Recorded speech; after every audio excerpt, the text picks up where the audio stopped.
Today, I got my homeboys here from left to right. State your name and your place of origin. Hey, my name's Lavon, from DC, DMV.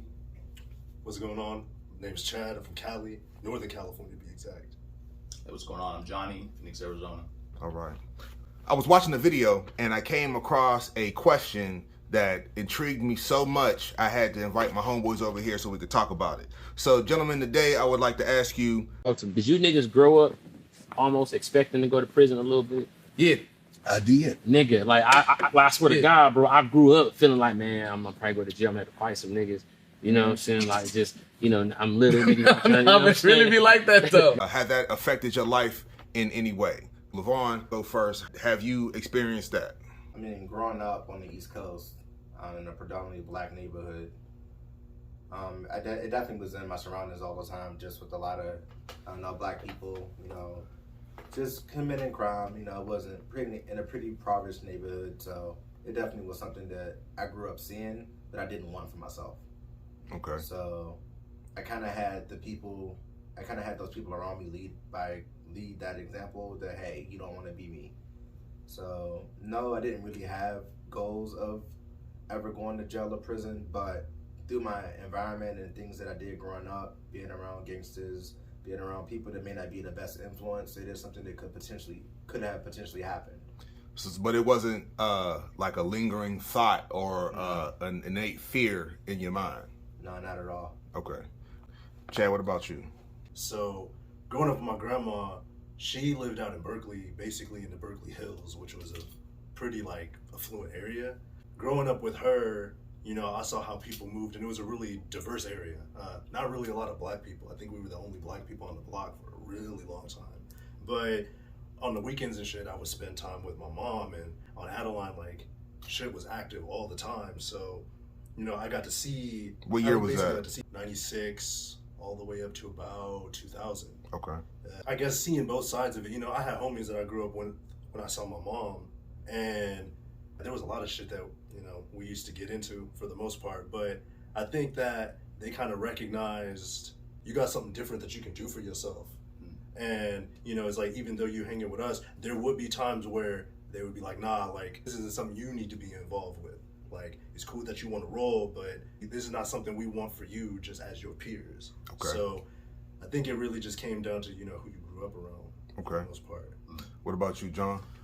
For me, the answer, no. I never really had a lingering fear or any sort of, thought in my mind that I would ever end up in prison or go to jail. And I grew up mostly in Glendale. As kids, we got into little kid stuff, got in trouble, but, we never really had aspirations or anything to, try to go to jail. I had uncles who did drugs, and me and my little cousins, we would see consequences of what happens when you do drugs, and you're all messed up and whatnot, and that scared most of us here, and we were surrounded by people who, especially aunts, the aunts who always be on your case. I kind of had that, and she always wanted the best for me. I never knew my dad, number one. I was raised by my mom until I was 12 years old. She did what she could. It was me and my brother. The people who went to jail mostly was my brother. He was really rebellious, and I was just the complete opposite. I never wanted that. Okay. Let's say you guys were to be locked up. What is a fear that you have? Serge, you go first, man. Definitely say my biggest fear, if I was ever to be locked up, would be that I wouldn't be able to get out. Just me knowing myself. If you mess with me, I'm gonna defend myself. My biggest fear is that if I go, I basically won't be able to live the life I want to because I'm not gonna get out. Okay. What about you, Chad? I'd say kind of a similar vein. Just, I can imagine it's stressful because, especially if you got people who have been in and know how to move, and you just getting in and you got to learn oh, okay, this is what you don't do, this is what you should do, these are the kind of people you should be hanging with, these are the people you shouldn't be hanging out with, these are the areas you should, avoid, things like that. You got to know that stuff. And I would imagine if I was new and, you know, I'm not one to go looking for trouble, but as you mentioned, like if somebody about to start some it's shit, jail. I'll be damn sure to finish it. You might be in gen pop at one point, and then some shit pop off. You fuck somebody up, and then you know you're in solitary. And you know, as humans, we don't do very well, you know, in long periods of isolation. I couldn't see myself wanting to live in a situation like that. I can't imagine. Like that shit is probably stressful as fuck. Because I've seen how people come out. Like I could never see myself doing that. And I mean, I've had family members who've told me the same thing. Just like, don't ever do some shit where you get caught up and end up in there. Because you know, at that point, like, you know, for them, they were like, like you want to be doing the shit I'm doing. Like, nah, you better than that. So your fear is not being able to get out or not being able to function. Yeah.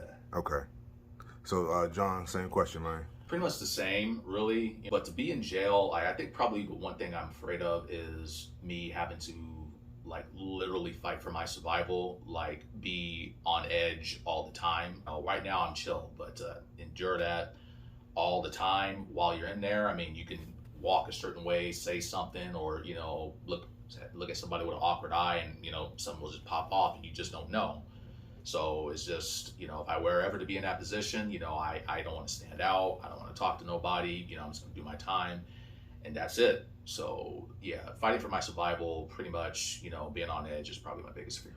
Okay. So did anyone you grew up with, like personally, ever get locked up? Serge, you go first, man. I can't even say one person. I know multiple people that I actually grew up with that got locked up. Yeah.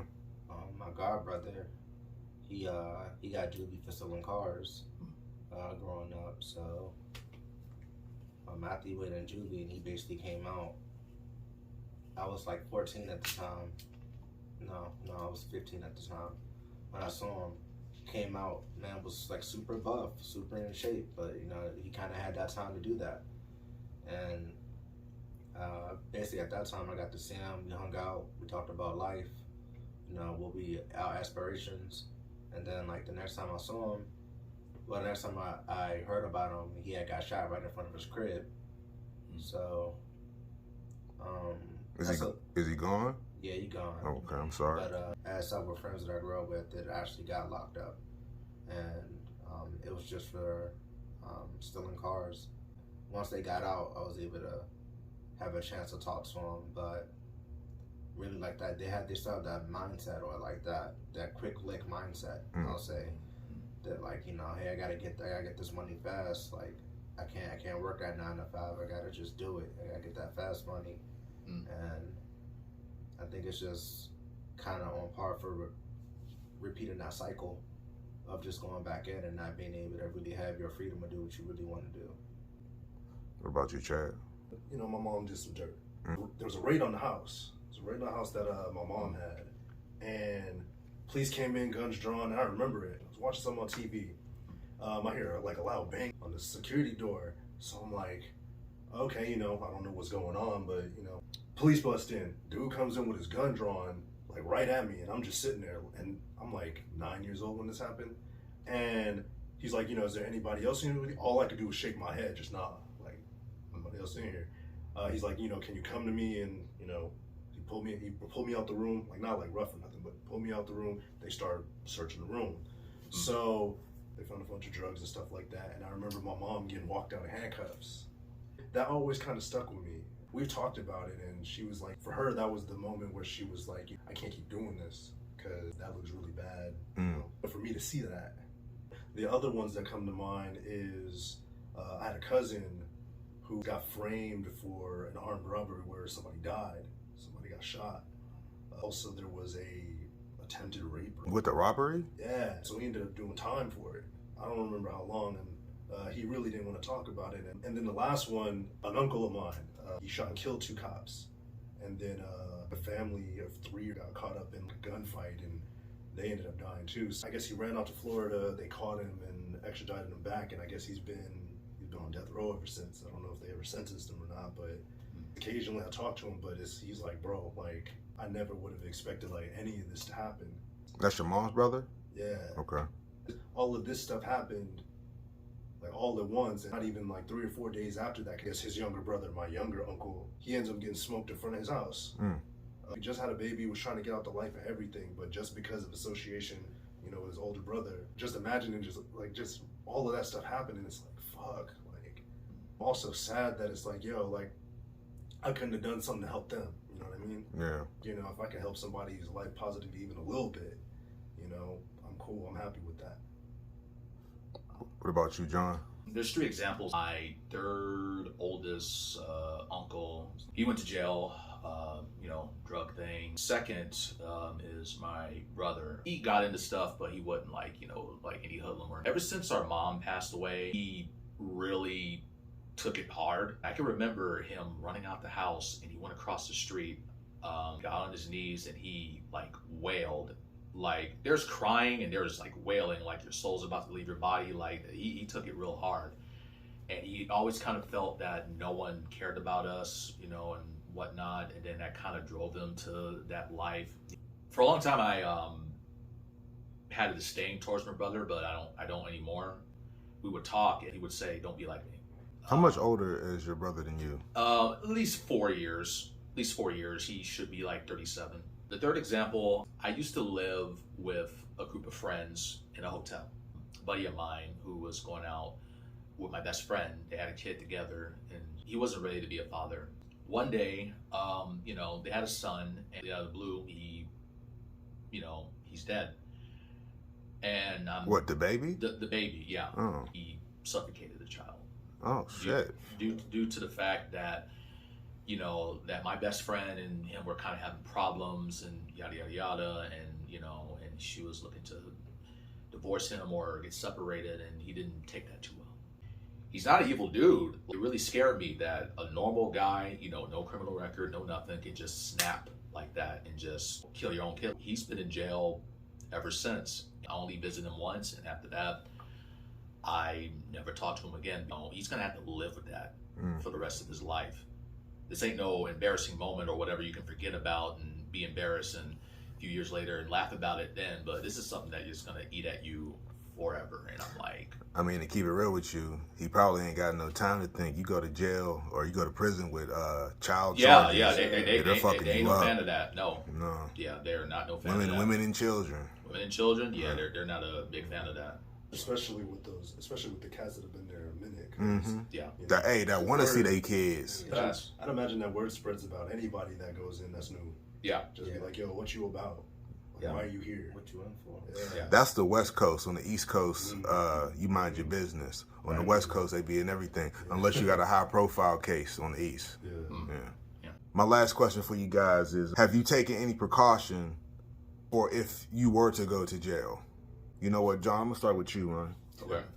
I would say work on your mental fortitude, man. If I were in jail, this would be important. The mind. So you've worked on your mind now, just in case you do? Yeah, I worked on my mind, and currently I'm still working on my mind now. Okay. What about you, Chad? I guess I can't say I've maybe actively taken precautions, but I've always been interested in, you know, keeping myself in good physical health. So it's working out kind of, again, I'm not like working out to be like, oh, like if I get in there, like, and I need to do some business, like, but I know that, you know, being strong will help. At least. Yep. I guess I take precautions in terms of like keeping my head on a swivel for certain things and, you know, not doing things that I shouldn't be doing. So I've been taking precautions to avoid attracting that kind of attention that might land me in jail or prison. I guess I can't say that I've taken any active precautions. I like to think of myself as a man of contingencies, but that's not one I've ever really given a lot of thought. Maybe I might need to think about that because, I mean, hey, it could happen. We are black. I was gonna say, it could happen whether I'm obeying the law or not. So, I mean, it is an eventuality that I should probably prepare for. So, it's actually good that, you know, you're asking that question because that'll be something for me to think about. Okay. What about you, Serge? Lavon? I haven't really actively prepared for that moment, but I just think through a lot of the ideals that I hold and just the way I hold myself, that those things are still preparation for it, for that maybe. In agreement with John, it's just keeping a cool head there. But even though people are going to test me, I still got to be able to think in the moment, especially in a hostile situation like prison where this guy might have pushed me. I might want to fight him, but I need to be aware of my surroundings. Exactly. definitely thinking before you just lash out with anger and wanting to try to defend yourself is a big thing. Also, being able to hold a conversation and being able to talk your way out of situations is another big thing, and that's just something that I've always been kind of good at in life, just being able to talk my way through situations, not necessarily negative or positive situations, just being able to really hold a conversation. I think that's just something that'll definitely get you through prison. As you get to know the people in there, you're able to hold those conversations, to rapport with those people, or see where they're coming from, or find like-minded people, so that it isn't as hectic or as dangerous at that point. Right. Okay. It's interesting because in terms of, you know, communication, it's like we don't always necessarily do good when we're in that fight or flight mode. Like when your adrenaline's running and like, you know, you got someone talking big shit to you, like you have that urge to want to say some shit back. It takes a lot of skill to be able to, like you mentioned, like rein that in and be like, all right, you know, normally I would probably talk shit, but at the same time I gotta recognize that what I say, and depending on how I say it, can have consequences Another later. time and a place. Right. And being able to be assertive too. So, you know, you want to be respectful of that other person, but you also want to make sure that by the end of the conversation, you know, these are my needs and my wants too. If we can come to a situation where we both win and we ain't got to bust each other's heads, it's all good. Yeah. Just because it is a hectic situation doesn't mean that everyone in that situation is hectic. Yeah. So, what people are like-minded, what people could you hold that conversation with, or, you know, find commonalities in, so that, you know, it doesn't have to be just, oh, we're locked up, it's hectic, it's frantic. Yes, it's a part of that environment 24/7, but you don't have to make it a part of you 24/7. Right. Yeah. Right. Okay. Is there anything you guys would like to add to the end of this? Anything we didn't talk about? Surround yourself with positive people, because not all people are good people. Definitely.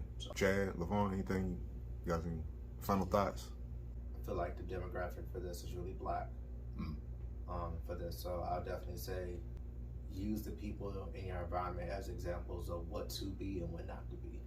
Yeah, I like that, period. Yeah. My name's Kilua, and again, I'd like to thank my homeboys. I'm from Pittsburgh, Swissville, 15218. I've bounced around a lot, but Pittsburgh is where this manifested. To get straight to the point, I most definitely expected to go to jail. Not only that, I also expected to not make it to 30. I've been waiting for a bullet to hit me for years, and it just never came. It didn't matter where I was at. I don't know who the fuck they is, but the powers that be put it in my mind that at some point another black man was gonna kill me. And I got to the point where I was just waiting for it. Kind of fucked my life up a little bit with that, because I didn't make any plans for the future. So now at 32, I'm getting all my shit together. It's definitely coming along. Like, you see what I'm doing right now, right? Not only was I expecting to go, I was also told every time I showed any type of anger, aggression, emotion, passion, I was going to jail. Oh, you gonna go to jail. You gonna go to... From everybody. My mom, my grandmother, my homeboys, like everybody. It was at some point, you gotta go to jail. It's like damn near like a rite of passage or something. It's like a bar mitzvah for niggas. If you want to be real, it's like a fucking bar mitzvah, man. My biggest fear in the beginning was rape. I didn't want to get raped. Who does? But yeah, that was my biggest fear. So I started doing a lot of research. I feel like I started like everybody else, lock up raw. But as I got older, I started meeting people that's actually been to jail, prison. I started watching a lot of shit on YouTube. Big Herc 916. Just different people. The Big Herc is like the main one though. That Fresh Out series is very, very enlightening. But when you start talking and hearing from people that actually been through the shit, that's like the last thing on your motherfucking mind is getting raped. And then on top of that, if you in there butt fucking, they know who's giving it up. I've never sagged my pants. Never sagged. Cheeks have never been out. Homies, they've never been out. I heard one time and one time only. That's how you let people know that you're giving up the butt. Hell no. As soon as they said that, oh, this ain't hard. The fuck? I will pull my drawers up kind of high, so I have like extra boxer coming out the top of my pants. But as far as pant line low, I left all day. Never down here. But as I got older, the fear changes with knowledge. I don't want to be locked up. I don't want to be in solitary confinement. I don't want to be around a bunch of motherfuckers where you literally don't know what the fuck these niggas is gonna do. The stress level of that in itself is just fucking ridiculous. Fighting is a given, but who the fuck want to fight 9 niggas? Depending on the circumstances and the situation. Who the fuck want to fight 9 fucking people? No bitch shit, homies. Like, do you really want to get jumped by 9 people? I heard a bunch of weird shit. People with mental problems get it the worst. I heard this dude, he's an idiot savant. His whole life was a bunch of bullshit. Long story short, my man's got raped by 14 dudes. Come on, what the fuck? Like, that's weird as hell. Who the fuck want to deal with some shit like that? Then the sounds, the smells, my nose is very sensitive. I watch a lot of Jay Williams. He was saying how he used to be the maintenance man. And somebody flushed a shank down the toilet and it backed up the system. They went to go unclog it and they had like a main valve. He told dude, do not stand in front of this motherfucking valve. Dude didn't listen and got sprayed, showered with human fucking feces. I believe that because I've seen it myself. I used to work as a hydro excavator. I drove a vacuum truck. There's 2 cylinders on the side of the truck. When you empty the truck, you also have to empty these 2 cylinders. If you've been sucking up liquid, you need to stand the fuck back because there's a little bit of pressure, it'll shoot out. A young dude, he 29. He been working this job for 4 years at the time, right? My man's got right here and pulled it.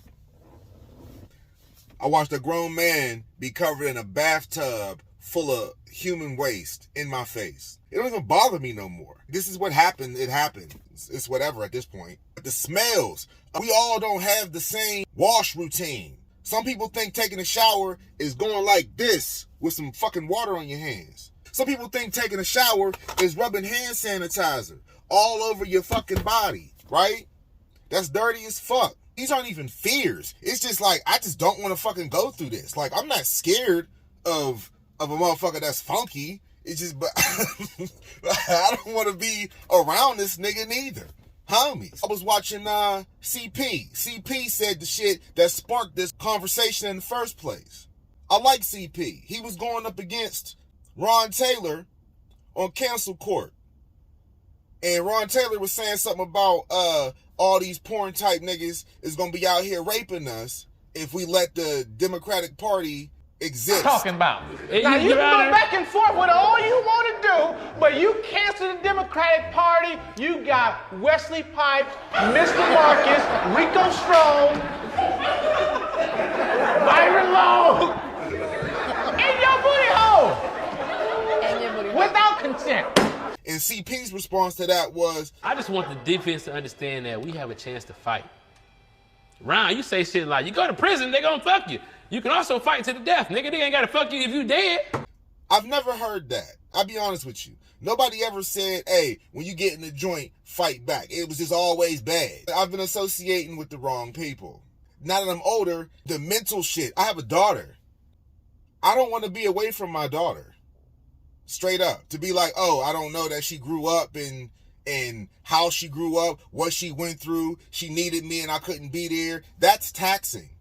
Or to have a family member die and I can't be there. My grandmother passed away November 18th, 2021. For me to not be able to have seen her before she passed, that would have fucked me up. I'm glad I got a chance to see her before she passed. But if I would have never got that, I'd be a whole different person. Then on top of that, you already around, you don't know what the fuck is going on. Everybody got a blade. They talk about the food. Everybody says it's garbage. If you ain't got no money, you ain't got nobody that care about you, you're going to be eating some garbage. I'm cool. I'm cool. I'm cool. Motherfuckers robbing you, gang shit. Like, I'm cool. I don't want to deal with none of that shit. Straight up. This has affected my life mentally more than physically. Mentally, I'm always worried about some shit that ain't even going on. At one point, I most definitely had the nigga mentality. As soon as I see the police behind me, I don't give a fuck if their lights is on or not. I'm all in the fucking rear view. You know what I'm saying? What's going on? You know what I mean? Is this gonna be it? You know what I'm saying? Does this start my fucking jail career for some dumb shit? It really fucked me up though. It really did. Just to be like a young man and have your mother say, if you act up, you're gonna get locked up. Grandmother, if you keep acting up, you're gonna get locked up. And I'm not even doing shit. That shit fucked with me for real. It really did. To the point where I'm just like, if y'all just keep saying that, I might as well just fucking go. You know what I'm saying? What's the point of it even being a fear anymore? I mean, hell, we fighting niggas outside. Don't nobody really want to get no job anyway. I see so many dudes come out of prison and make it. I mean, yeah, there's people that get fucked up, drugs, no home life, no social skills, that type of shit, right? And fail, but that's not everybody. Homies, there's a dude in prison.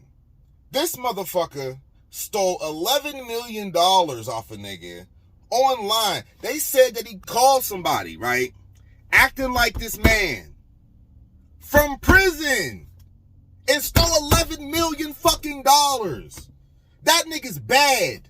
I don't give a fuck what he did to get in there, okay? This particular story, you gotta get his man props. What the fuck? 11 mil? Nigga, what? The thumbnail said, how did he do that? Just reading that, that's the first thing going through, gotta be most people's mind. How the fuck did you do that? It ain't, oh my God, he's a thief. No, nigga, how the fuck did you do that? That's a dangerous man. See, danger ain't always physical. There is such a thing as a dangerous mind. That's a bad motherfucker. You might not want to fuck with dude mentally.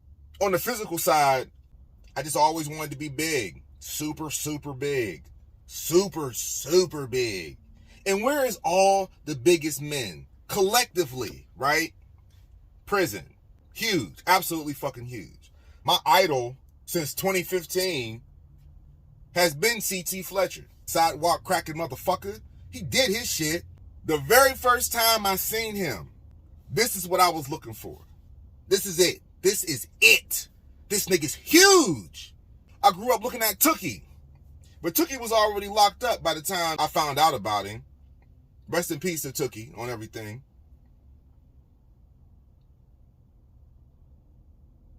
But he was already locked up. That nigga was huge. Craig Munson, fucking huge. Kevin the Hulk Washington, huge. Cali Muscle, huge. Big Herc, huge. Huge. What do all these niggas have in common? They all been locked the fuck up. You know what? I'm not sure about Kevin Washington, but the rest of the men that I've just named, huge. But the fact of the matter is, I don't condone nor glorify going to prison, but the thing that you come out being, especially like California State Penitentiary, these niggas was the blueprint for muscle. These niggas was so goddamn big, they had to take the weights off these motherfuckers. The guards ain't lifting fucking weights. Sloppy body motherfuckers. I've seen them. They ain't lifting. These niggas gotta be big. Imagine a nigga with a thumb so strong he'll push a penny through your forehead. That's the type of shit that I want to be around when it comes to muscle. But with muscle comes aggression. And fuck them steroids. Niggas is cheating. And them synthol niggas, man. Fuck that shit. As far as doing real time, the only man I can speak of is my nigga JD. He's the only person that I can call on my phone right now that's actually been locked the fuck up for an extended amount of time. I've been knowing JD since I was 16. That's a crazy nigga. That's a crazy nigga. That's my dude. That's my dude, man. I love dude to death. That's my dude, man. That's a crazy nigga, man, on everything. Everybody else took the chance, right? But they ain't get caught for no shit. Extended. My grandmother used to tell me about her brothers. Her one brother, he stabbed a gay man to death. My other uncle, he also murdered somebody. He got out though, and I hope he's doing well. I never met him, but I do hope he's doing all right. That's still blood. I got another cousin that's doing life right now for shooting some people. I ain't gonna put his name out there because he's still here, and we ain't doing all that. But he most definitely caught a body, and he gone. As far as precautions for going to prison, I never studied the law. I need to study the law. There's certain things like listening to stories of people who have been to prison. Wes Watson. Wes Watson's another dude he's fucking huge. That man is jacked. I listen to these people's stories. to get some insight. So, okay, every prison is not the same. Every jail is not the same. But there's certain things that are consistent. Like, for one, don't loan nobody nothing.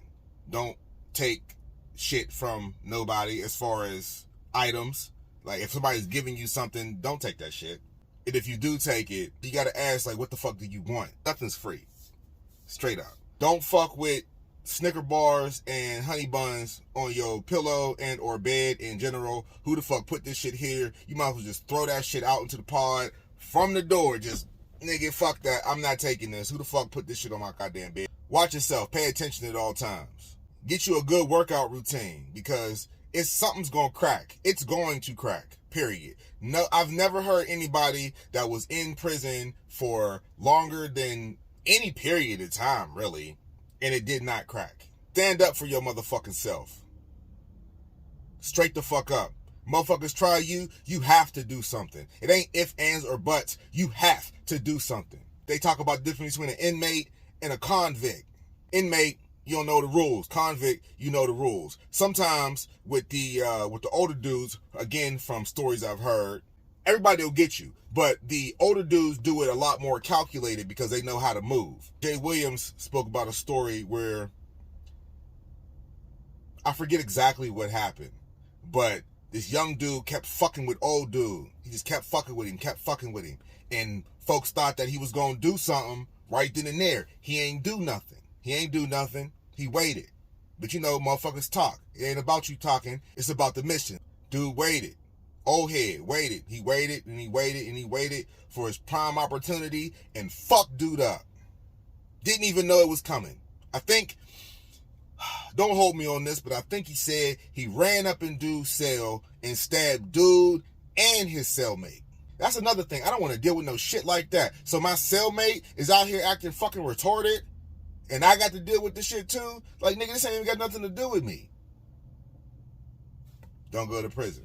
But for the unfortunate event that I do find myself in there, these are the things that I have to think about.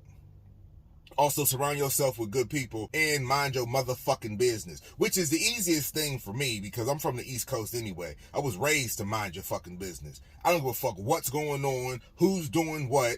You know what I'm saying? If it ain't got nothing to do with me, didn't nobody call my name, we're good. Unless it's just something I just have to be involved with, I'm good. It ain't even, oh, I was over here or I was over there. I don't know. Straight up. Well, gentlemen, I appreciate y'all.